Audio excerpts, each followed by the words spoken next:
Buenas tardes para los que nos seguís desde Europa y buenos días para los que estáis ahí en Latinoamérica. Iniciamos hoy este ciclo de conversaciones en Fuenlabrada, este ciclo que titulamos Un cuerpo como día derramado y que Lars Bielharti, que es nuestro director y el que ha ideado todo el programa que presentamos este año, ha titulado así, tomando como referencia a ese poema de Octavio Paz.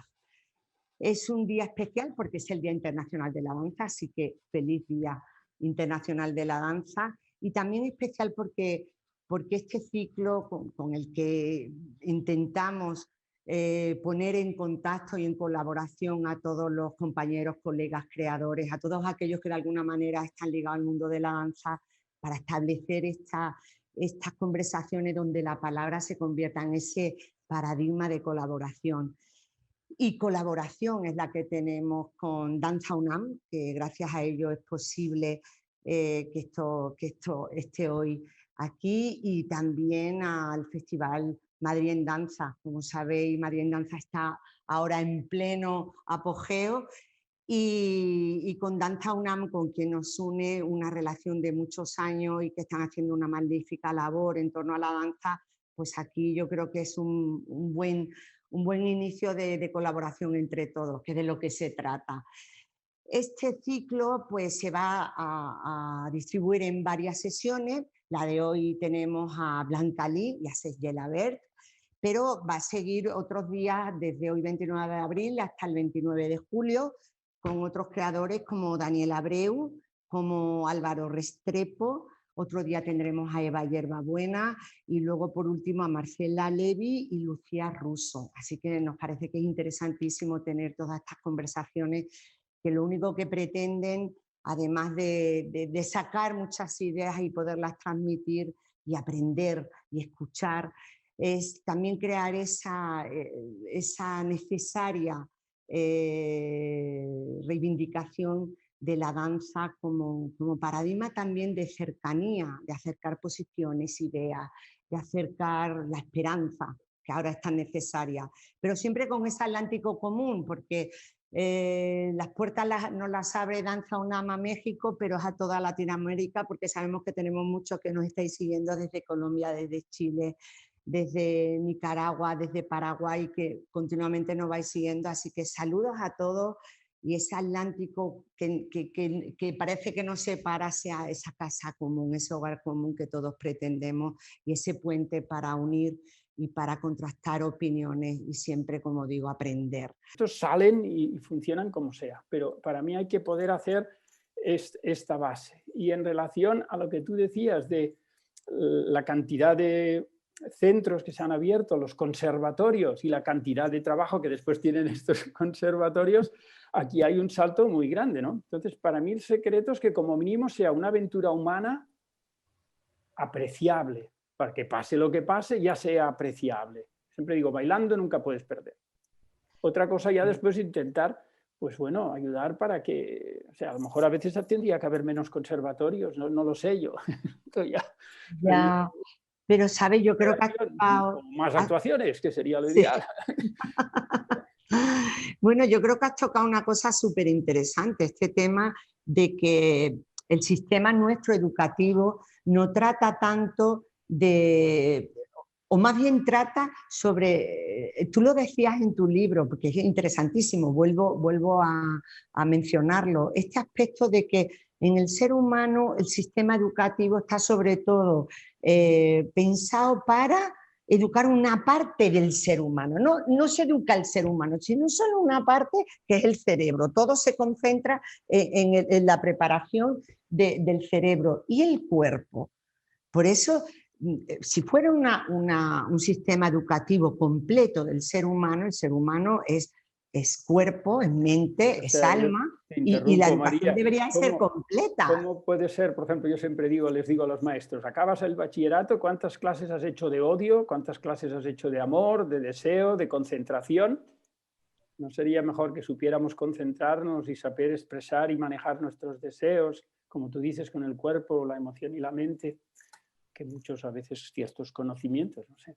Sí, es verdad, tenemos una educación muy incompleta y la danza, ¿no, Blanca? Sí. Podría ser un... Y la Ay, danza te da algo muy importante que es de autoestima, ¿no? Muchos Ejemplo. bailarines cuando también se sienten que están bailando bien, que el trabajo de meses se convierte en algo que por fin dominas, todo eso te da una satisfacción y una sensación de bienestar y de amor propio. Y yo, las experiencias que he tenido trabajando con niños han sido un poco así. He tenido grupos de niños con los que hemos trabajado regularmente cuando estábamos en París, sobre todo en una escuela que trabajé en Créteil, que tuvimos como casi 100 niños con los que trabajamos a lo largo de todo un año de diferentes edades. Y había niños, por ejemplo, que eran súper tímidos, que tenían muchos problemas en la escuela, que no se integraban muy bien, que sacaban malas notas.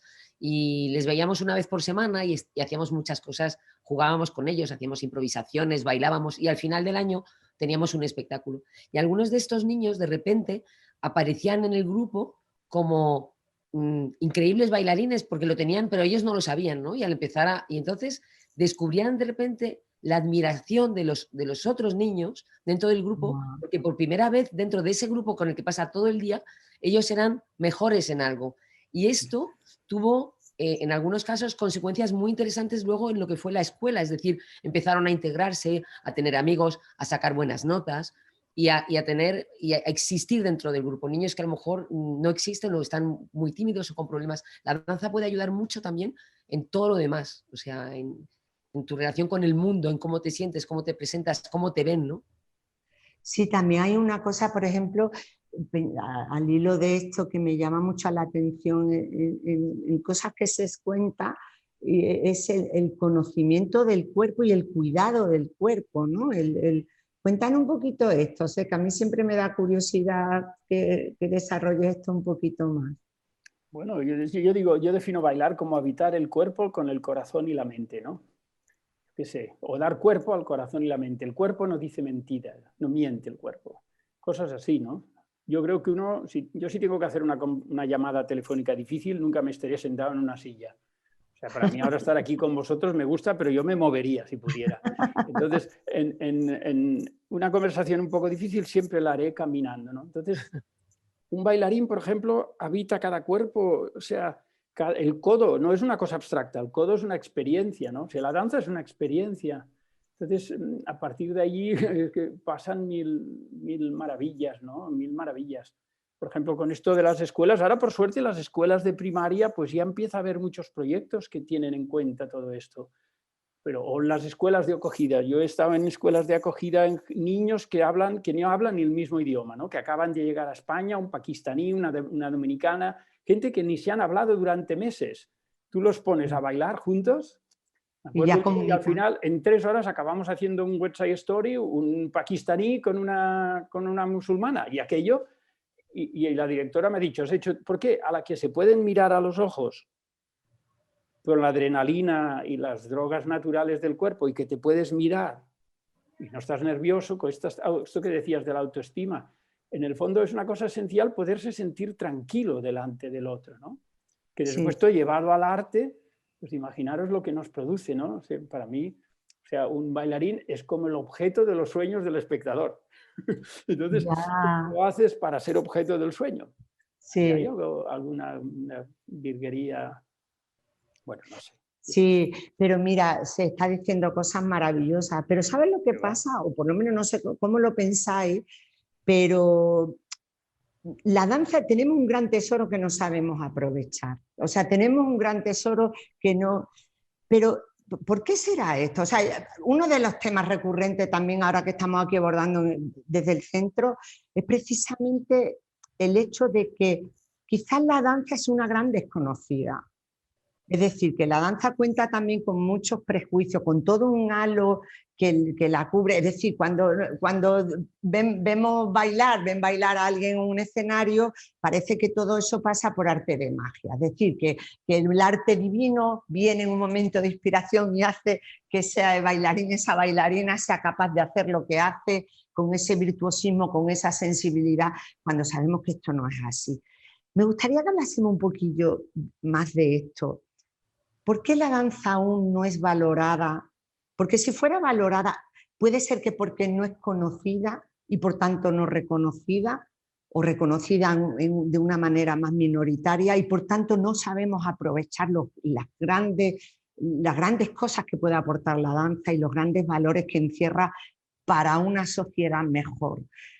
¿Qué me podéis, no sé, al hilo de esto, comentar sobre esto? Porque es algo que realmente siempre le damos vuelta. Es decir, la danza tiene tanto, pero no es reconocida por tanto de lo que es y el valor que tiene. ¿Quién empieza? A ver, sé que te tengo aquí. Hombre, bueno, no sé, yo es que encuentro que la danza o sea, tú puedes, por ejemplo, puedes vender no sé, un paquete turístico, unas vacaciones, se pueden vender muchas cosas, pero ¿cómo vendes una experiencia de danza? ¿Cómo vendes esto? ¿Cómo vendes una experiencia? La danza para mí es una experiencia, no es un conocimiento intelectual. Entonces, en las carreras, en los sitios, ¿no? El otro día me pedían un artículo para la Universidad Pompeu Fabra de Barcelona, ¿no? Entonces, no lo sé. Yo creo que, por esto yo insisto mucho en que la danza debería estar en el núcleo duro de la educación, porque es la única manera con que lo podríamos ir cambiando, cuando la gente tiene necesidad de esto. Pero claro, esto es difícil de hacer exámenes, de puntificar con los exámenes normales, los currículums, los seguros, las casas de seguros. Ahí somos un poco antisistema en esta operación. Entonces, hay que llegar a un lugar en que hubiera cultura de lo que hace que nosotros, cuando tú miras a un bailarín y le dices, este movimiento es bueno, pues eso no es una cosa que sea tan fácil de capturar, pero eso es un chip, un cambio de chip que es muy difícil en la sociedad. Tal cual está. Entonces hay que seguir insistiendo por una sociedad que tuviera más cualidad en eso, pero esto, por ejemplo, con temas como las nuevas tecnologías también crea todo un lío. ¿Hasta qué punto? ¿Cómo haremos para usar las nuevas tecnologías? O sea, yo cuando empecé a bailar, o sea, yo que la mayoría de todos mis grandes ídolos no los había visto nunca y no había internet para mirarlos. O sea, lo único que tenía de Cunningham era una foto yo. Sí. Y me acuerdo que a Martha Graham, hasta que llegué ahí y me fui a vivir a Nueva York y me fui al Lincoln Center, no lo había visto nunca. Y en cambio, hoy en día lo tienen todo ahí. Entonces tengo curiosidad. Espero que le sepan, estoy seguro que le sacan partido, ¿no? Pero todo esto... Y Blanca, ¿tú qué piensas de esto? Bueno, a ver, la danza es... Uy. Sí, a ver, te oímos, pero a ver. Se ha colgado, pasaba algo. A ver, ahora creo que sí. A ver, tenemos a Blanca. Bueno, parece que... Bueno, mientras vuelve Blanca... sí, la verdad es que... ¿Tú qué crees, María? Mira, yo creo que lo que tú has dicho de la educación es fundamental. La educación es fundamental, pero en nuestro sistema es lo que tú dices, somos antisistema.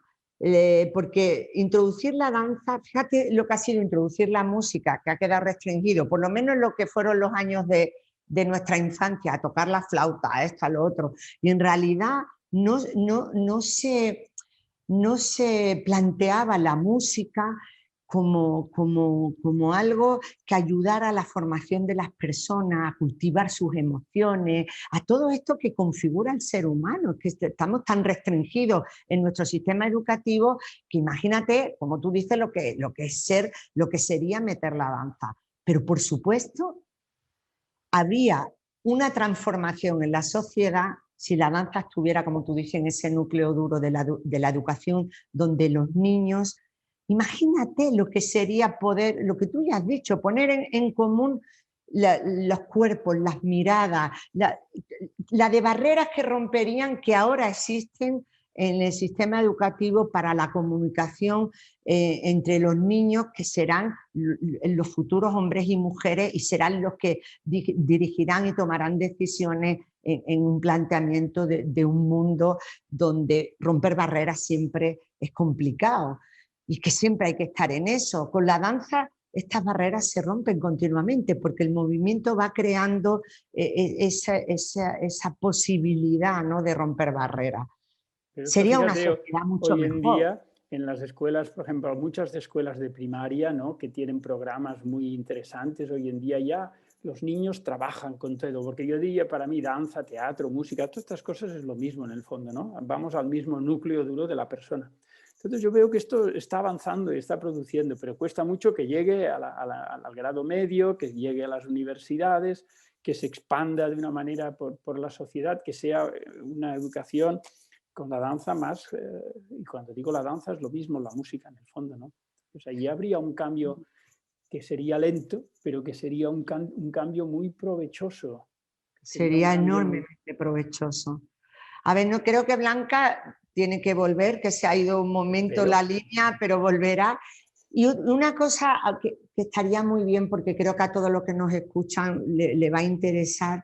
Hemos hablado sobre todo de cómo empezamos en este mundo de la danza, que normalmente tú empiezas porque te gusta bailar, porque te interesa, porque te seduce, porque te provoca, porque a nivel interpretativo, pero a mí me preguntan muchas veces, Hombre. yo creo que a ti también, ¿y cuándo empiezas tú a estoy crear? Bueno, ya tenemos a Blanca. Blanca, qué bueno. Perdón. Pues vamos. Problema de conexión, la tecnología. Estábamos hablando de la tecnología, ¿verdad? Pues ahí lo tenemos.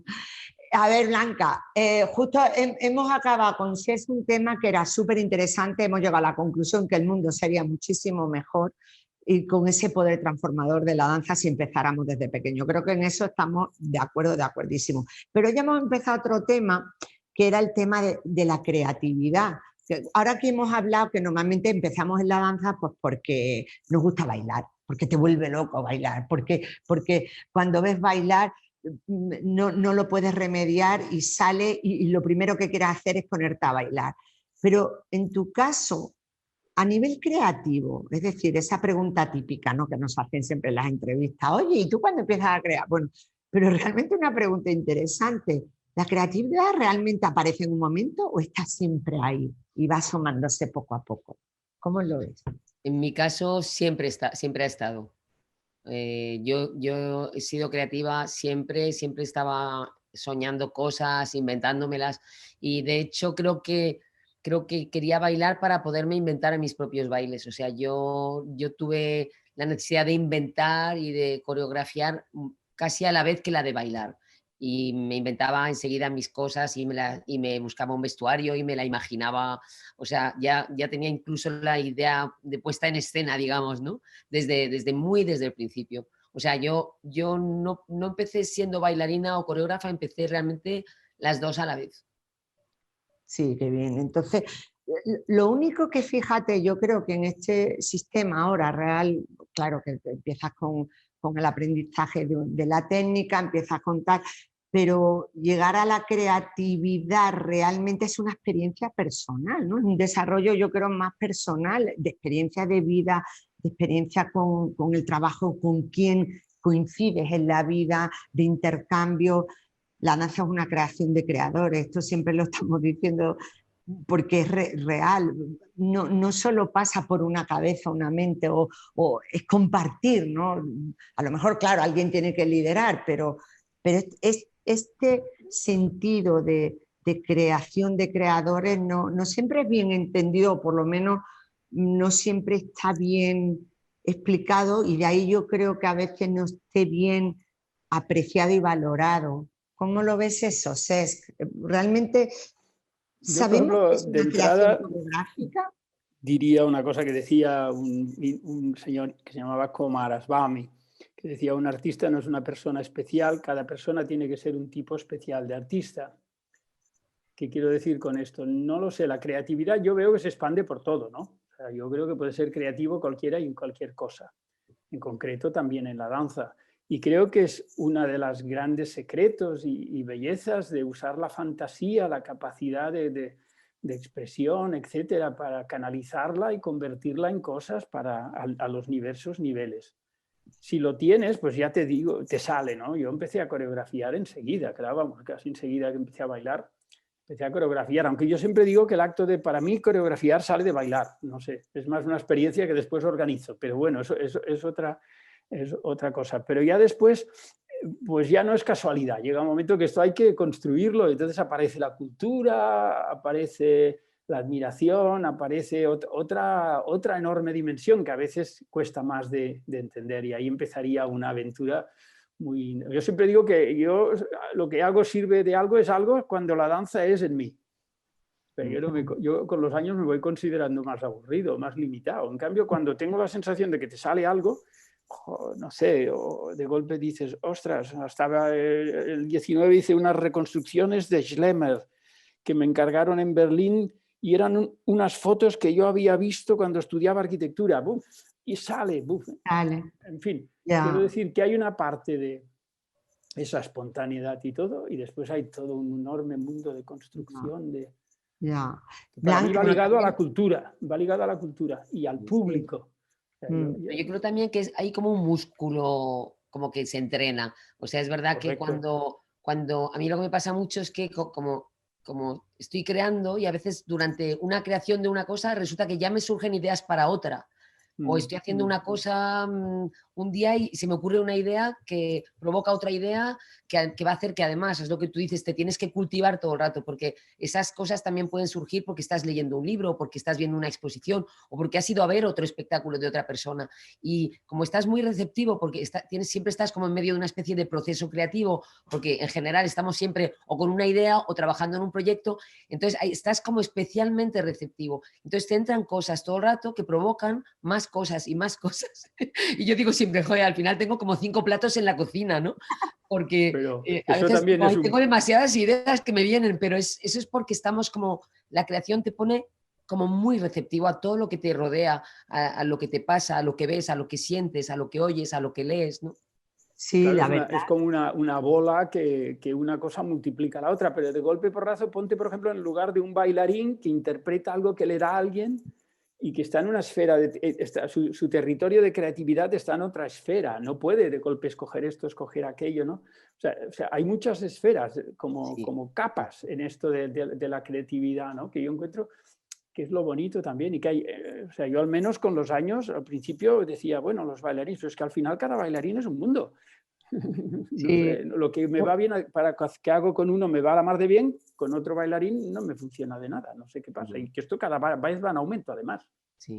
Antes aún A ver, compartíamos. mira, os voy a contar para estar un poquito en contacto con todos los que nos siguen, porque nos están mandando mensajitos y esto además es muy bonito. A ver, Misakis Jackson, hola Alemania, aquí, o sea, desde Alemania. Victoria Ramos, hola, buen día de Guadalajara.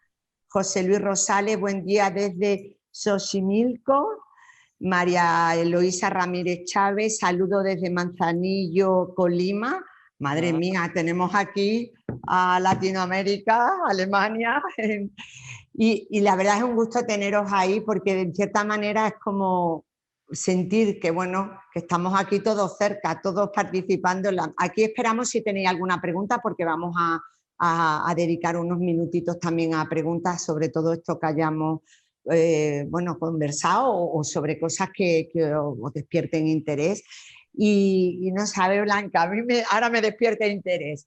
¿En qué estás tú ahora a nivel creativo? Porque es verdad que lo de crear es una cosa muy caótica. Lo que tú has dicho a mí me pasa, que yo a veces me abrumo y digo, madre mía, se lo digo al Arbi, yo qué sé, es que como tengo que parar un poco, y sobre todo lo que más me cuesta es poner en orden.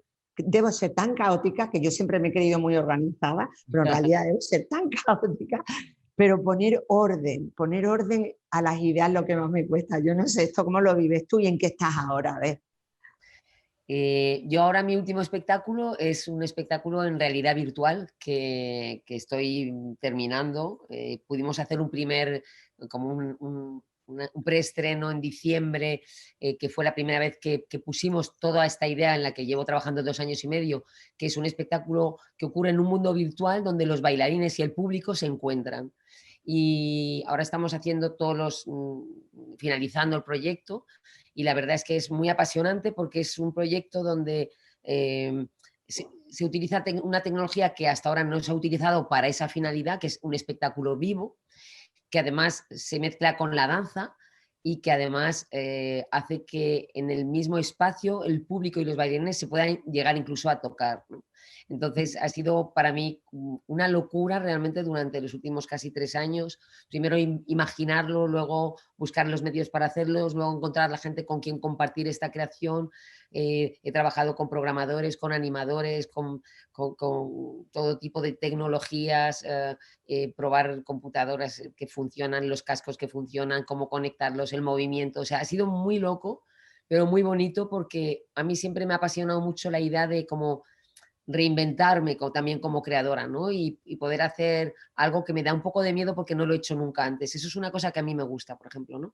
Siempre ponerme un reto casi Un que vértigo. que es cada vez peor, porque digo, no sé si voy a llegar, pero eso es lo que también me excita como creadora, en no tener la seguridad para nada de que voy a conseguir algo, ¿no? ¿Y se hará ahora próximamente el último Y, trabajo? y vamos a estrenarlo en París, bueno, hicimos el estreno primero aquí en Madrid en diciembre, que fue la primera vez realmente que probamos. Ahora estamos retrabajando todo el proyecto a partir de todo lo que pudimos ver, porque era la primera vez que se hacía, y lo volvemos a estrenar en París, en Chaillot, en octubre. Fenomenal. ¿Y tú, Cesc, en qué estás ahora? A ver. Bueno, mi mundo es un poco diferente, ¿no? Pero son proyectos más tranquilos, pero, por ejemplo, como te decía, lo último que estoy haciendo es un espectáculo con unos textos, bueno, una presentación para la universidad con unos textos de Valer Novarina sobre los nombres de Dios. Entonces dirás, madre mía, qué diferencia, ¿no? Pero es una cosa que Sí, se pero va a Valeriano grabar. Varina es una maravilla ideal para bailarlo. Bueno, yo hice un espectáculo de Cri dans l'air, que era un espectáculo con sus textos, y pues estoy metido en esto. Son bastantes proyectitos que estoy haciendo que son diferentes, no son tan espectaculares. Estoy esperando ahora a ver cómo se Pues desarrollará mira, yo te tengo, nuestra famosa pandemia y todo esto. pues mira, Cesc, yo te tengo que contar, de las primeras cosas que yo vi tuya fue Belmonte. Y bueno, a mí me impactó muchísimo. O sea, yo creo que es de esas cosas que marcan. Bueno, en mi vida me han marcado varias cosas, ¿no? Sobre todo porque pensáis vosotros, yo cuando llegué a Madrid, que tenía 15 años, pues la creatividad estaba totalmente reducida al flamenco, algo de danza española, muy poco folclore, era como muy acotado. Cuando yo llego a Madrid, de pronto empiezo a ver cosas que, que, que igual que cuando ya años más tarde vi Belmonte, pero os cuento, a mí me impactó muchísimo a nivel creativo, como que para mí fue otra cosa, y fue ver a Caroline Carlson, que era en lo que ahora es el Teatro Fernán Gómez, y que realmente yo no sabía lo que iba a ver. Fue mi primer contacto con la danza contemporánea. Y creo, no, pues exageraría si dijera que me acuerdo de todo, pero sí recuerdo con una grandísima nitidez ciertos movimientos, ciertas cosas. Es decir, lo importante que es ir a ver espectáculos de danza y cómo te pueden marcar. Yo entonces, bueno, sabía que me iba a dedicar, pero era muy jovencita, igual habría cambiado de opinión y tal, pero sí son cosas que me marcan. Y Belmonte a mí me marcó muchísimo, es la primera vez que te lo digo, pero es verdad que me marcó, quizás por la relación con algo también que yo podía, se supone, conocer, pero que realmente había otra mirada interesantísima, ¿no? Entonces me gustó muchísimo ese Pues mira, Belmonte. que me hablas de Belmonte. Yo encuentro que fue un espectáculo feliz, que se juntaron varias cosas, Lidia, después el Lidia pintor, Sopardi, la música de tu Carla Santos. compañera, Yo, sí. claro, como español, más en aquella época, siempre tenías la presión, cuando ibas por el extranjero, por el mundo, que si eras español tenías que hacer flamenco un poco, ¿no? Y entonces a mí bueno, ostras, a mí me apasiona el flamenco, pero yo no soy un bailarín flamenco. Y no sé por qué llegué a ese punto, a ese lugar, a la figura de Belmonte, al mundo del toreo, que es una construcción. O sea, yo ahora pues no voy a los toros, pero no estoy a favor mucho. Pero quiero decirte, la construcción artística del toreo es una maravilla. Entonces a mí me gustó porque no era flamenco en sí, pero hablaba de algo muy propio de la cultura flamenca. Y los toros y el flamenco son exactos, es el mismo mundo, es el mismo espacio, ¿no? Y fue un espectáculo feliz Y en su momento, pues para mí fue muy bonito, no lo sé. Y Blanca, el tuyo, este espectáculo que habéis estado en el Liceu. Este es mi anterior creación, que se llama Solstice, y Sí. es un espectáculo sobre el medio ambiente con 14 bailarines y un músico en el escenario, que es todo inspirado pues, en la naturaleza y que habla un poco de nuestra relación con el medio ambiente, con nuestra cultura actual, y es una reflexión sobre los cambios importantes que deberíamos de hacer para preservar nuestro mundo, ¿no? Ya, o sea que tiene ese mensaje ecologista y necesario. Vamos a hacerlo ahora en el Festival de Granada, en verano, en el Generalizo.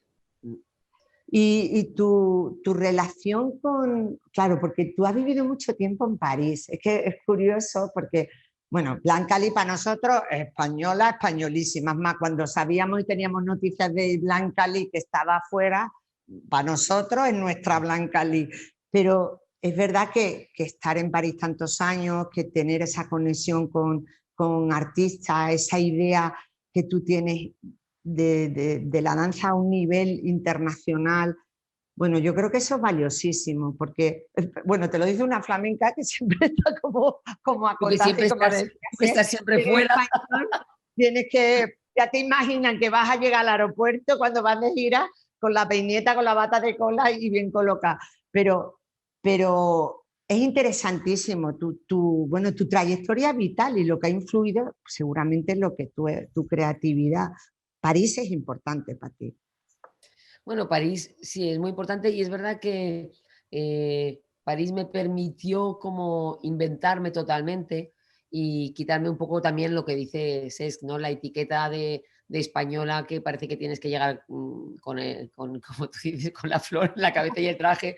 Y es verdad que al principio fue muy duro, ¿no? Porque, bueno, yo llegaba de España, estaba ahí en Francia, no hablaba mucho francés, no conocía mucho tampoco el medio de la danza, pero decidí que era ahí donde quería estar y empecé muy poquito a poco a construir mi compañía, a presentar mi trabajo. Primero iba a competiciones coreográficas y hacía cosas pequeñas. Luego presenté mi primer trabajo en el Festival de Aviñón Off. Y ahí empezamos a tener algunos programadores que les gustó mi trabajo, que empezaron a programar la compañía, y la verdad que fueron muchos años hasta que la compañía empezó a tomar, pero lo que me gustaba en Francia es que había como mucha apertura para todos tipos de danza y mucha infraestructura, muchos teatros, muchos programadores, mucho público, entonces que de alguna manera yo podía encontrar mi lugar siendo lo que yo era, ¿no?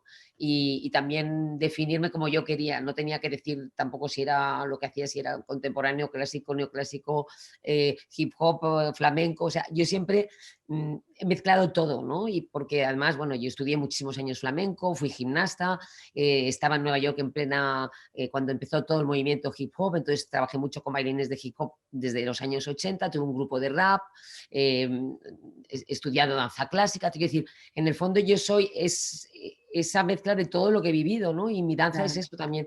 Y entonces yo siempre he mezclado mucho los estilos. Puedo tener en la misma compañía bailarines completamente diferentes, con técnicas completamente diferentes, y los utilizo de manera diferente. Y esto durante mucho tiempo era un problema, porque parece que en la danza te tienes que definir qué haces, qué tipo de danza haces. Yo nunca me quería definir, ¿no?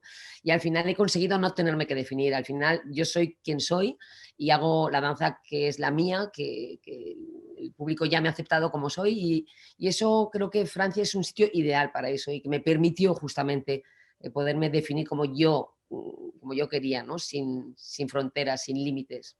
Ya, fíjate, pensando en esto, es verdad, la danza nos abre también muchas posibilidades a viajar, bien porque las elegimos, decidimos ir porque queremos, porque decía Cesc, hasta que no voy a Estados Unidos, no sé, no conozco Martha Graham, no sé cómo, pero también nos ofrece esa posibilidad de viajar. Pero ahora que tú decías esto de que en realidad a qué me dedico, es verdad, qué tipo de danza, pero también ¿a qué nos dedicamos? Porque hay otros aspectos en nuestras vidas, ¿no? En nuestras dedicaciones, que a veces no tienen que ver con la danza mucho, o aparentemente no, y en cambio sí.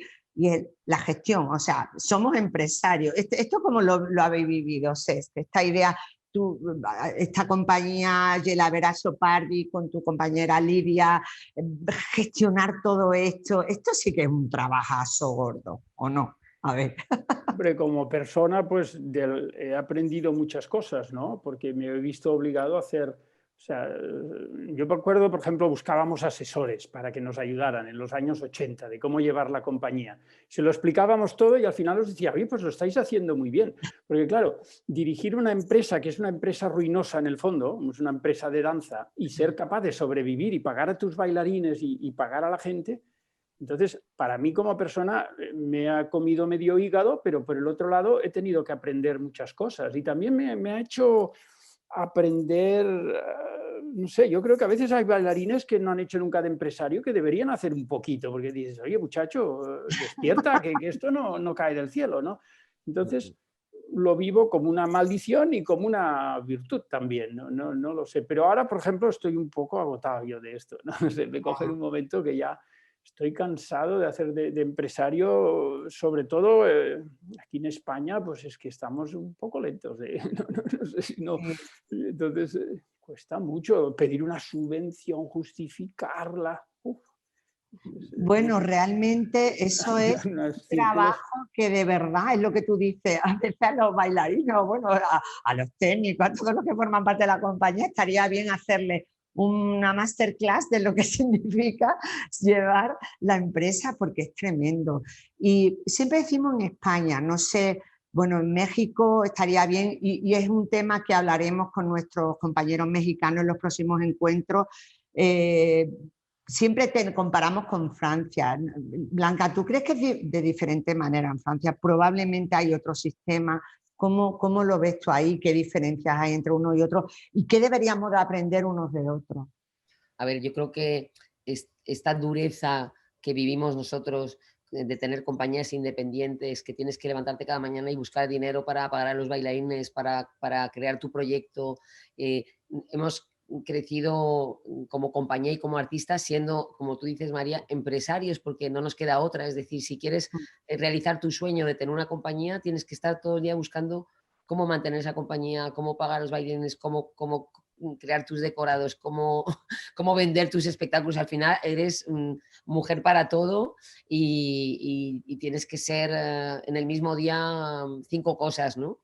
Pero es verdad que yo he visto, por ejemplo, países que son mejores unos que otros, ¿no? Para esto. Es verdad que, por ejemplo, en Estados Unidos es durísimo para las compañías, no tienen nada, tienen que trabajar muchísimo, funcionan más como nosotros hacemos dosieres de subvenciones y ellos tienen que estar consiguiendo sponsors o donors, haciendo cenas para que la gente les dé cheques. Y entonces, luego en Italia es durísimo también. En Inglaterra tienen una especie de lotería que funciona, que tienes que aplicar, que a veces te toca, a veces no. En Francia hay un sistema muy bueno que es el de los intermitentes de espectáculos, que ayuda a los artistas muchísimo, que es ideal. Yo creo que tendríamos que copiarlo en todos los países. Sí. Y esto ayuda mucho. A mí concretamente me ha ayudado todos los años que llevo en Francia a mantener la compañía. Este sistema que hace que incluso ahora en plena pandemia, creo que es uno de los países donde mejor se está viviendo desde los artistas esta situación, porque es un sistema que hace que como artista se entiende que tu profesión es intermitente, es decir, que puedes tener buenos momentos y malos. Y te protege justamente para que a partir del momento que has hecho una cierta cantidad de proyectos, el resto del año sigues recibiendo un sueldo como si estuvieras trabajando, que te permite investigar, buscar trabajo, porque realmente clases, seguir formándote, aprender, incluso crear, ¿no? Y esto para los artistas es genial, pero para nosotros que tenemos compañías en Francia es también maravilloso, porque tú sabes que si tienes, no sé, 5 meses de gira y que luego vas a estar, a lo mejor, pues hay años así, que o estás creando, a lo mejor no tienes trabajo durante unos meses, sabes que no dejas a toda tu compañía tirada sin trabajo y sabes que el hecho de que han trabajado contigo, que tú les has declarado y que ellos tienen sus horas gracias al trabajo que hacen contigo, hace que también están protegidos para los próximos 6 meses, aunque no tengan trabajo. Y esto es un sistema que a mí me parece que podríamos o deberíamos de intentar adoptar a lo mejor en otros países para ayudar justamente al medio del espectáculo, porque es muy funciona muy bien, es muy útil y da una sensación de que eres no solo una especie de cosa que baila y que el día que no tienes trabajo no eres nada, sino también a nivel de reconocimiento, ¿no?, social es muy importante. Sí, y ahora que tú estás en una fase, bueno, está alternando muchísimas fases, pero está en una fase nueva, antes justo de que entráramos aquí en esta conversación, te preguntabas cómo te ves ahora ahí como directora de probablemente el teatro más importante que tenemos en Madrid, que es los Teatros del Canal, que dedican mucho de su espacio a la danza.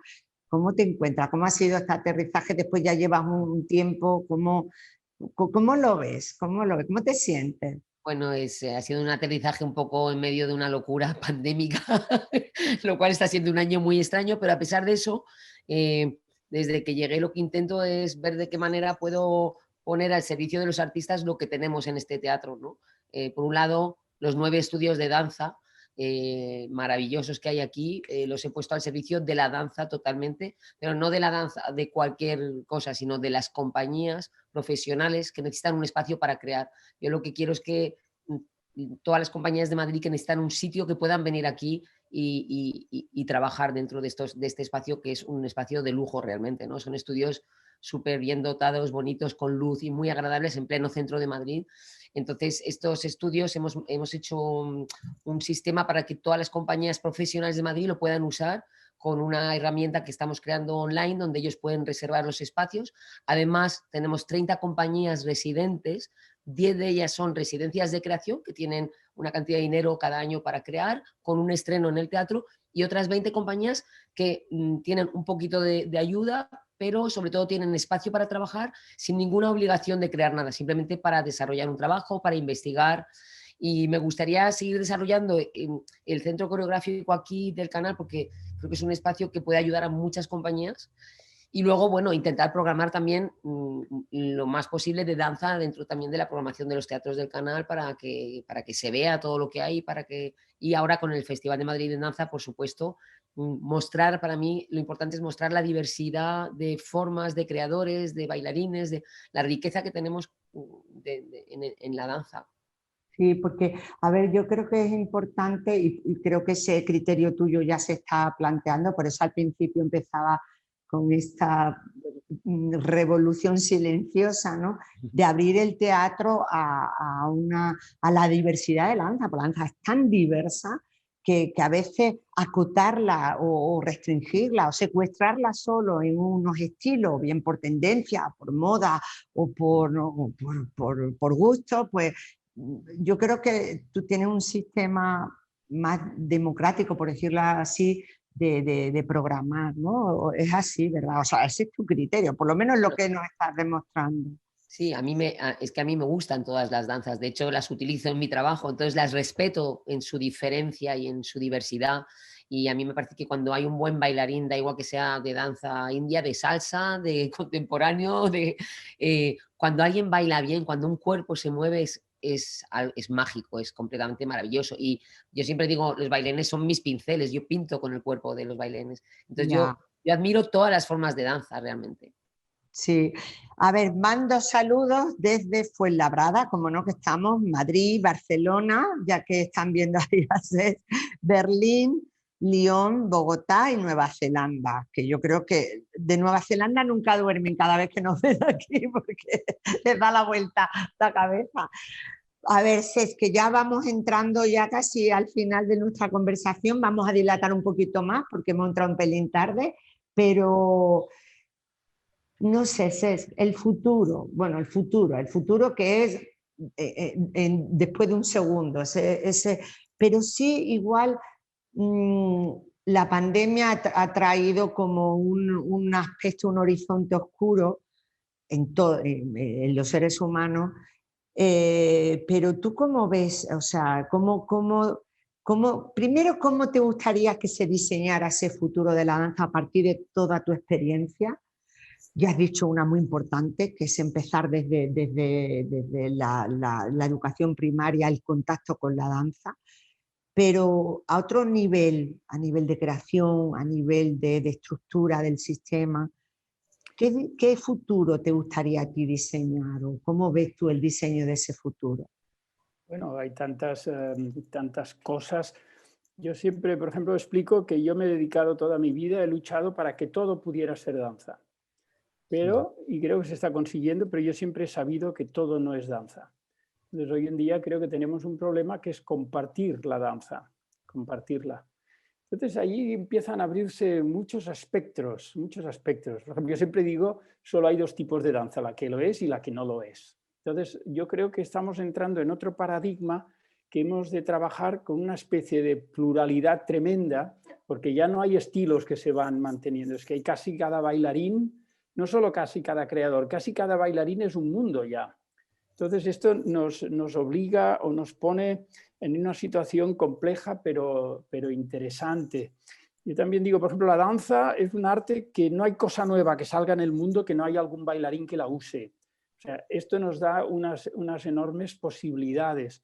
Entonces, al mismo tiempo, a mí es muy importante el público para mí. Para mí, bailar es algo que es para compartir con el público. Yo digo, es un sueño compartido en estado de vigilia, pero con un público. El sueño lo tiene que ser para el que lo hace y para el que lo ve. Entonces, para mí ahora es muy importante el público, valorar el que mira. Mirar es muy, muy, muy importante. Entonces, también es muy importante para mí que el bailarín sea humilde y que el bailarín, a pesar de todo este cacao, y que tenga la fuerza de la juventud y la locura, y por favor, que nos inventemos 10.000 cosas, pero yo creo que hay una parte detrás de uno que uno tiene que preguntarse de una manera intuitiva dónde está el arte, qué es el arte, no todo es arte. Entonces a mí no me gustaría olvidarme de esto, no me gustaría que nos olvidáramos de la cultura, me gustaría esa mezcla extraña de que todo sea posible, que al mismo tiempo tuviéramos un poco de humildad y un poco de ojo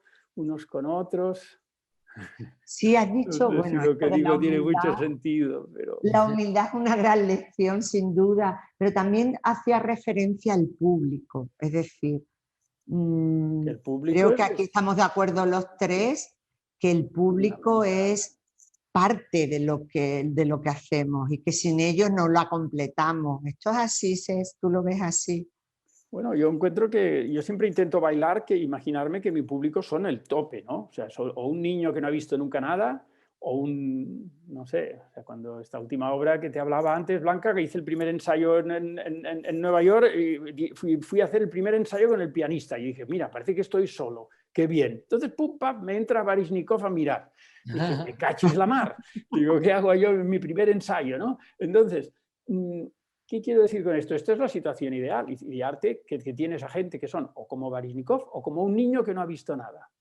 Entonces yo creo que tenemos que valorar al público. Una cosa es que el público puede además participar.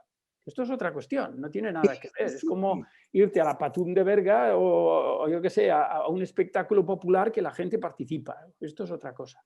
Pero después es muy importante para mí que valoremos este público que sabe ver, que nos da la medida. Yo últimamente, a veces incluso me pasa en espectáculos que en un lado del escenario me siento cómodo y en el otro no. Es una cosa muy rara, ¿no? O sea, a veces tienes una sensación de que estás delante de un grupo de señores que te están mirando, examinando, no sé, dices, te sientes rarísimo, no te sale nada. Sí. ¿Cómo hablar con alguien que te pones a hablar y no te sale nada? En cambio, otra persona, hay amigos que tú te pones a hablar y parece que sepas hablar, ¿no? Ya, pero mira, estás diciendo... Bueno, ahora me he enrollado con esto del público. No. Pero lo que yo intentaba decir es esta mezcla entre preguntarse qué es el arte, o sea, una especie de rigor y locura, no sé, pero si no encontramos el camino por ahí, y la gente joven pues son los que lo tienen que ir encontrando, porque bueno, yo tengo mis obsesiones, ¿no? De lo que para mí es el arte, claro que sí. Soy un tipo, yo qué sé, un poco místico, yo qué sé, no tengo ni idea, ¿no? Pero eso en este caso no es importante, porque cada uno... Y mira, tenemos Blanca que aquí... sea... Perdón, No, perdona tú. No, es que justo estabas comentando una cosa y hay una pregunta que nos hace, ya llega el turno de preguntas, pero claro, esto de qué es el arte, cómo lo vivimos, cómo lo vive el espectador, cómo lo vive el joven. Y hay una pregunta con respecto a esto, que se preguntan unos padres, ¿no? Desde México, José Luis Rosales dice, ¿con qué empezar en casa para mis hijos llevarlos a ese mundo, ¿no? ¿Cómo puedo yo empezar? No sé, Blanca, tú que aquí nos contabas tu experiencia No, con los niños, qué le contamos a yo José creo Luis Rosales de México? a ver, yo creo que una cosa súper fácil y que es quizá el principio de lo que es el sueño, la magia, la imaginación o la creatividad es leer. Leer, yo creo que hay que leerles a los niños desde muy pequeños cuentos, contarles historias o ponerles música, cantarles, ¿no? Cantarles canciones, todo. Yo, por ejemplo, no sé, me encantaba cuando era pequeña poner una música y ponerme a bailar, pues también ponerte a bailar con ellos en casa, pones música, son muy pequeñitos, les pones la música, bailas con ellos, todo eso ya empieza, ¿no? Y creo que eso es muy, muy importante, desde muy pequeños, llenarles de el espíritu, ¿no?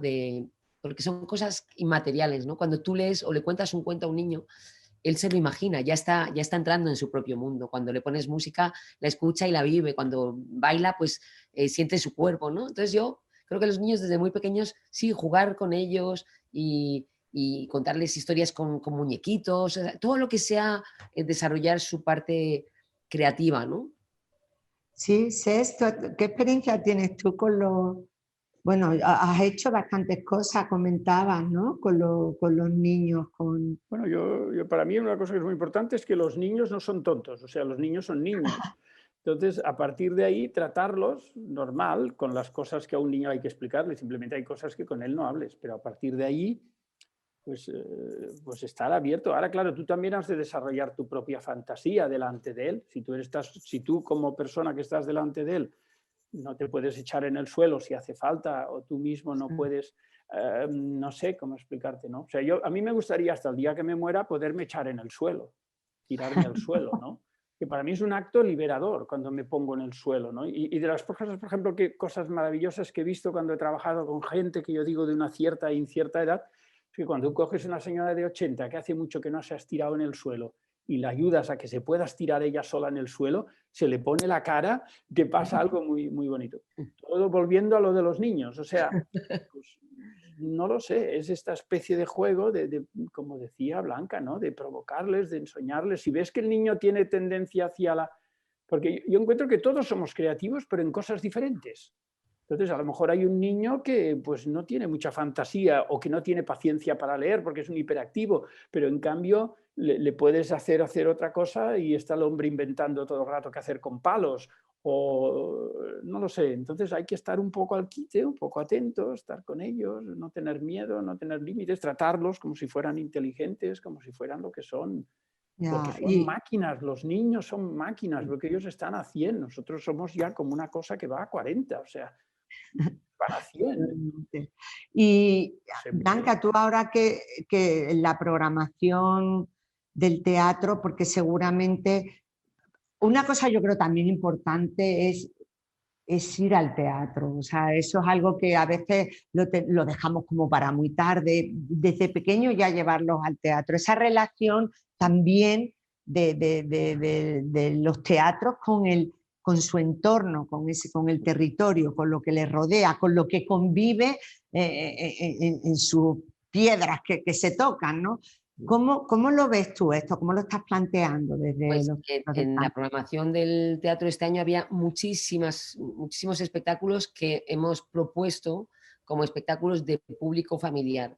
Y no era ni espectáculos para niños, ni cosas de especialmente para niños, sino espectáculos que yo considero que son súper interesantes justamente para despertar en los niños esta parte y con calidad, porque a veces, lo que decías es que antes parece que los niños que son tontos, entonces hay que llevarles a ver cosas de payasos y tonterías, cosas malas. Y los niños son súper críticos. Y, por ejemplo, este año trajimos a la Comédie Française con un espectáculo precioso, Sí. 20.000 leguas de viaje submarino. Y yo dije que era un espectáculo e invité realmente a las familias a venir. Pero era un espectáculo de la Comédie Française y en francés. Y fue súper bonito porque te das cuenta que cuando un espectáculo es bueno, es de calidad, no tiene que ser un espectáculo hecho especialmente para niños. Así que bueno, nos despedimos ya. Ses, Blanca, mil gracias por estar en esta conversación. Y nada, a todos estos seguidores que están ahí, besos, abrazos, feliz Día de la Danza. Nuestro agradecimiento enorme, sincero a Larbil Harty, que está ahí detrás empujando y proponiendo estas ideas tan buenas, a Danza UNAM por estar ahí y por hacer estas propuestas tan estupendas, a bueno, Madrid en Danza para que siga ahí la danza y bueno, a todo el equipo que está por ahí también con las cámaras, a los que nos siguen en México, aquí a Mamen, a Sara, a Hasna, bueno, a todo el mundo, muchísimas gracias. Nos citamos para nuestra próxima actividad aquí en el centro, que será el próximo 6 de mayo. Será un danzaforum con Javier de Dios, director del Centro de Documentación de las Artes Escénicas y la Música. Y bueno, y con Danza UNAM muy pronto en todas estas conversaciones en Fuenlabrada. Muchísimas gracias por estar ahí y encantadísimos de haber tenido esta conversación maravillosa con estos dos grandes, Ses Gelaber y Blanca Lee. Besos.